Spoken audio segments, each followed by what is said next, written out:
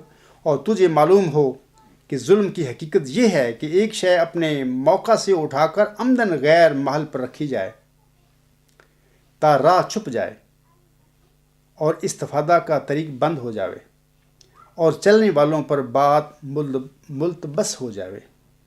پس ظالم اس کو کہیں گے جو محرفوں کا کام کرے اور خیانت پیشہ لوگوں کی طرح عبارتوں کو بدلا دے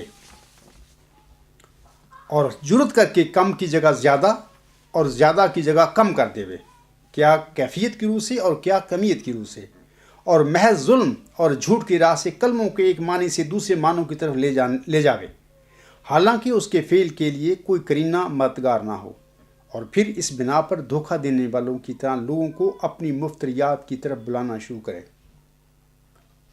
اور دجالیت کے معنی بجز اس کے کچھ نہیں۔ بس جو شخص فکر کر سکتا ہے اس میں فکر کرے۔ حضرت مسیح ناصری علیہ السلام فرماتے ہیں، سامعین کرام سنیے، آپ فرماتے ہیں مرکز باب 12 آیات 1 تا 10 میں پڑھنے لگا ہوں اب۔ آپ علیہ السلام فرماتے ہیں، پھر وہ ان سے تمثیلوں میں باتیں کرنے لگا کہ ایک شخص نے پاکستان لگایا اور اس کے چاروں طرف احاطہ گھیرا اور حوض کھودا اور برج بنایا اور اسے باغبانوں کو ٹھیکے پر دے کر پردیس چلا گیا۔ پھر پھل کے موسم میں اس نے ایک نوکر کو باغبانوں کے پاس بھیجا تاکہ باغبانوں سے پاکستان کے پھلوں کا حصہ لے لے، لیکن انہوں نے اسے پکڑ کر پیٹا اور خالی ہاتھ لوٹا دیا۔ اس نے پھر ایک اور نوکر کو ان کے پاس بھیجا، مگر انہوں نے اس کا سر پھوڑ دیا اور بے عزت کیا۔ پھر اس نے ایک اور کو بھیجا، انہوں نے اسے قتل کیا۔ پھر اور بہتیروں کو بھیجا، انہوں نے ان میں سے بعض کو پیٹا اور بعض کو قتل کیا۔ اب ایک باقی تھا جو اس کا پیارا بیٹا تھا، اس نے آخر اسے ان کے پاس یہ کہہ کر بھیجا کہ وہ میرے بیٹے کا تو لحاظ کریں گے۔ لیکن ان باغبانوں نے آپس میں کہا، یہی وارث ہے، آؤ اسے قتل کر ڈالیں، میراث ہماری ہو جائے گی۔ پس انہوں نے اسے پکڑ کر قتل کیا اور پاکستان کے باہر پھینک دیا۔ اب پاکستان کا مالک کیا کرے گا؟ یہ حضرت مسیح ناصری علیہ السلام فرماتے ہیں کہ اب پاکستان کا مالک کیا کرے گا؟ وہ آئے گا اور ان باغبانوں کو ہلاک کر کے پاکستان اوروں کو دے دے گا۔ حضرت مسیح ناصری علیہ السلام نے لوگوں کے سامنے یہ تمثیل بیان کی تھی۔ بعد ازاں سخت دل یہودیوں نے اس غریب اور معصوم انسان کو مارا پیٹا اور صلیب دلوانے کی کوشش کی، اور اس طرح اس تمثیل کا مضمون آپ کی ذات کے ساتھ پورا ہوا۔ اور آج اس تمثیل کا مضمون محمدی مریم حضرت مرزا غلام محمد علیہ السلام کے موعود ذکی غلام کے ساتھ بھی پورا ہو رہا ہے، کیونکہ آج قادیانی جماعت بھی موعود ذکی غلام کے لیے وہی بہانے تیار کر چکی ہے اور وہی کچھ کرنے کے لیے تیار ہے۔ آج جماعتی علماء بھی محرفوں کا کام کرتے ہیں، یعنی الہامی لفظ کے معنی بدلتے، بعض الہامات کو چھپاتے اور بعض کو ظاہر کرتے پھرتے ہیں، کم کی جگہ زیادہ کرتے ہیں اور زیادہ کی جگہ کم کرتے ہیں۔ کیا یہ سب سامعین کرام ظالمانہ افعال نہیں ہیں؟ کیا یہ سب یہودیوں والے طور طریقے نہیں ہیں؟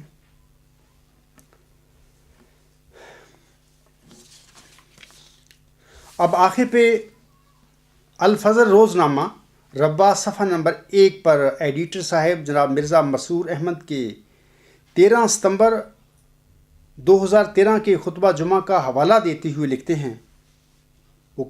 ہیں، یہ صفحہ نمبر 1 پر ہے، ان کا تحریر ہے، حضور انور نے ملک شام کی تاریخ بیان کرتے ہوئے شام کے حالات کے ضمن میں حضرت مسلم موعود کے 1925 کے خطبہ جمعہ کا ذکر فرمایا، جس میں آپ نے شام پر فرانس کے تسلط، عوام کا آزادی کی آواز اٹھانے اور پھر فرانس کا دمشق پر ایک بڑے ہوائی حملے کا بھی ذکر فرمایا۔ اس حملے سے حضرت مسیح موعود کا ایک الہام بلائے دمشق پورا ہوا۔ فرمایا کہ بعض الہامات کئی مرتبہ بھی پورے ہوتے ہیں۔ فرمایا کہ ایک بلا تو وہ تھی جو غیروں یعنی فرانس کے ہاتھوں آئی تھی، اور ایک بلا اب آئی ہوئی ہے جو اپنوں کے ہاتھوں آئی، اور گزشتہ تقریباً 2.5 سال سے یہ دمشق اور شام میں تباہی پھیلا رہی ہے۔ پورے شام کو اس نے اپنی لپیٹ میں لیا ہوا ہے۔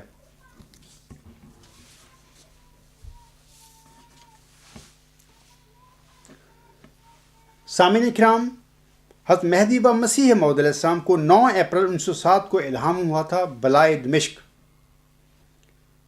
اس دمشقی بلا کی حقیقت کیا ہے اور ملک شام کے موجودہ بحران کے پس پردہ اللہ تعالیٰ کی کیا قدرتیں ظاہر ہونے والی ہیں؟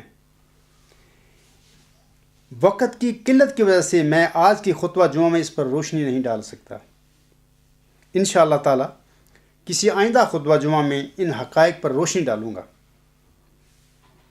اور میں آپ لوگوں کو بتاؤں گا کہ جناب مرزا مسرور احمد صاحب اب بلائے دمشق کے الہام کے سلسلے میں لوگوں کے ذہن میں کیا ابہام ڈالتے پھر رہے ہیں اور لوگوں کو کس طرح گمراہ کر رہے ہیں، یہ میں باتیں بتاؤں گا۔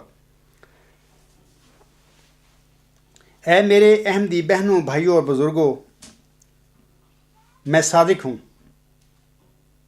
اور میں وہی ہوں جس کی اللہ تعالیٰ نے محمدی مریم حضرت مرزا غلام علیہ السلام کو 20 فروری 1886 کی الہامی پیشگوئی میں بشارت دی تھی۔ میں اپنے دعویٰ کے ساتھ آپ کے خلیفوں اور علماء کے آگے 20 سال سے جم کر میدان میں کھڑا ہوں۔ یاد رکھو کہ اس قسم کی جرأت کسی جھوٹے کو نصیب نہیں ہوا کرتی۔ میں ابھی پہلے مرزا طاہر کے یہ حوالے آپ کے سامنے رکھ چکا ہوں کہ اس قسم کی جرأت اور دلیری کسی جھوٹے کو نصیب میں نہیں ہو سکتی۔ تم میرا انکار کر کے اللہ تعالیٰ کے حضور مجرم نہ بنو۔ اگر تم میرا انکار کرو گے تو میرا زبردست خدا وَمَاكِرُوا وَمَاكِرَ اللَّهُ وَاللَّهُ خَيْرُ الْمَاكِرِينَ کے مطابق آسمان سے میری قبولیت کی راہیں ہموار کر دے گا انشاءاللہ تعالیٰ، اور آپ کے ہاتھ میں صرف شرمندگی بچے گی۔ اللہ تعالیٰ آپ کو سمجھ دے اور صادق کو قبول کرنے کی توفیق دے۔ میں اسی پر اپنے خطبے کا اختتام کرتا ہوں۔ وما علینا الا البلاغ وآخر دعوانا ان الحمد للہ رب العالمین۔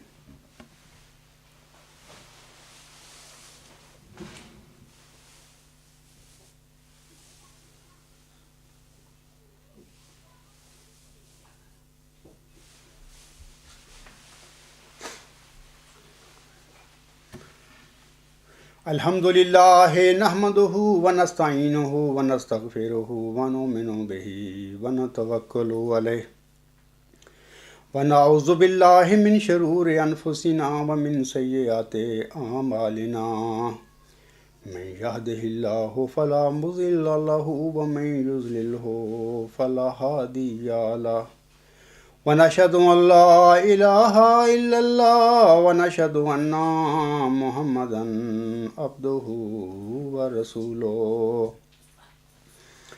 عباد الله رحمكم الله، إن الله يأمر بالعدل والإحسان وإيتاء ذي القربى وينهى عن الفحشاء والمنكر والبغي يعظكم لعلكم تذكرون۔ اذكروا الله يذكركم وادعوه يستجب لكم ولذكر الله أكبر۔